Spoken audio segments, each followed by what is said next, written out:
Assalamualaikum warahmatullahi wabarakatuh.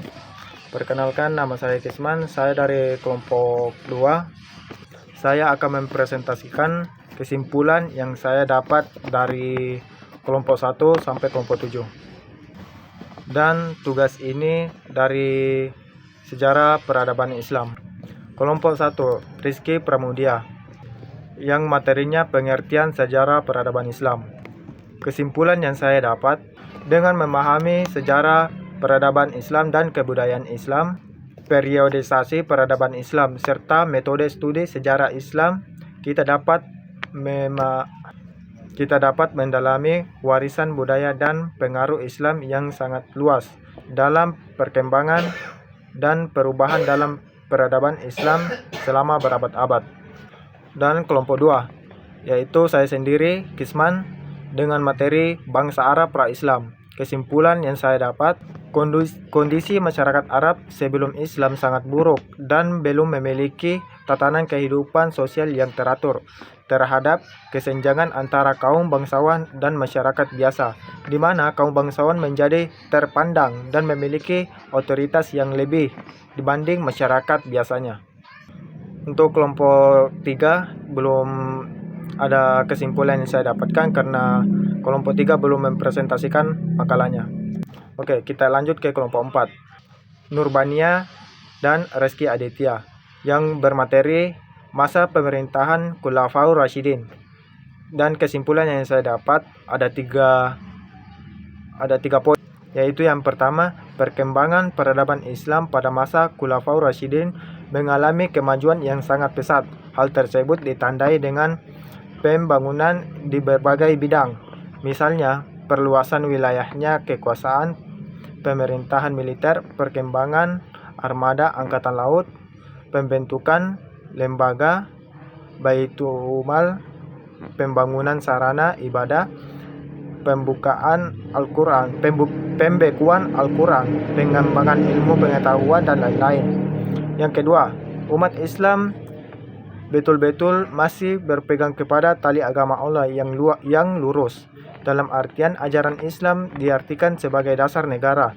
Apa yang diperintahkan oleh agama diyakini sebagai kebenaran mutlak, dan mereka tidak ragu dalam ajaran Islam itu sendiri. Amirul Mukminin sebagai pelopor secara langsung daripada penegakan syariah Islam itu sendiri. Ajaran Islam menjadi ruh daripada perjuangan mereka. Poin ketiga, di samping perkembangan peradaban Islam yang pesat pada masa Khulafaur Rasyidin, juga terdapat banyak hambatan, yaitu munculnya nabi-nabi palsu setelah pasca peninggalnya Nabi Muhammad SAW. 2.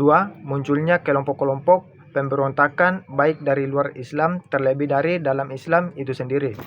Dan poin ketiga, terjadinya peperangan kaum muslimin yang dipicu oleh kelompok-kelompok tertentu yang berkeinginan menduduki posisi kekhalifan. Akhirnya orang-orang Islam pada masa itu saling membunuh antara suatu dengan satu yang lainnya. Dan salah satu tokoh terkenal berambisi merebut kekuasaan adalah Muawiyah dan Zubair, dan masih banyak lagi yang lain yang berambisi untuk menjadi khalifah Khulafaur Rasyidin. Kelompok 5, Muhammad Iqbal dan Muhammad Rian Firmansyah, yang bermateri masa pemerintahan dinasti Bani Umayyah. Dan kesimpulan yang saya dapatkan yaitu yang pertama, dinasti Umayyah didirikan oleh Muawiyah bin Abu Sufyan pada tahun 41 Hijriah atau 661 Masehi.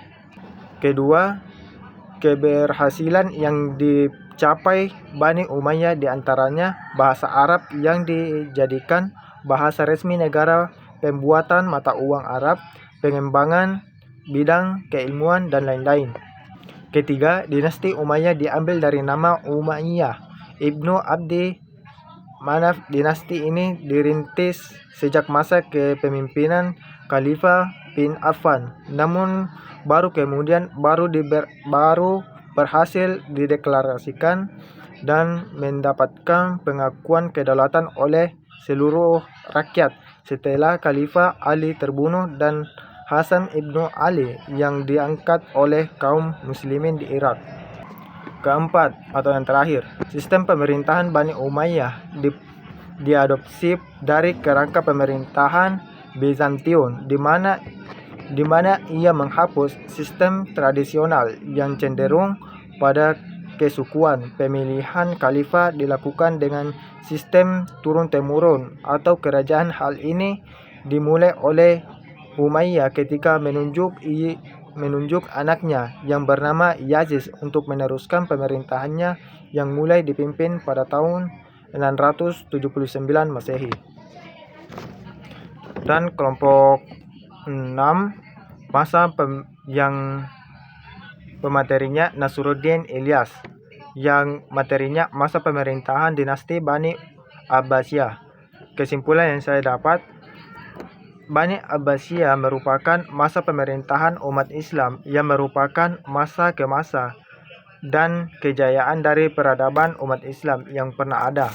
Pada masa Bani Abbasiyah, kekayaan negara melimpah ruah dan kesejahteraan masyarakat yang sangat tinggi.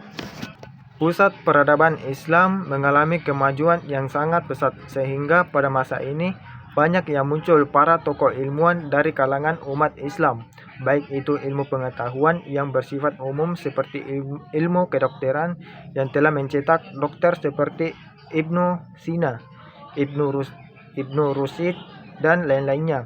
Dalam bidang matematika, melahirkan ilmuwan bernama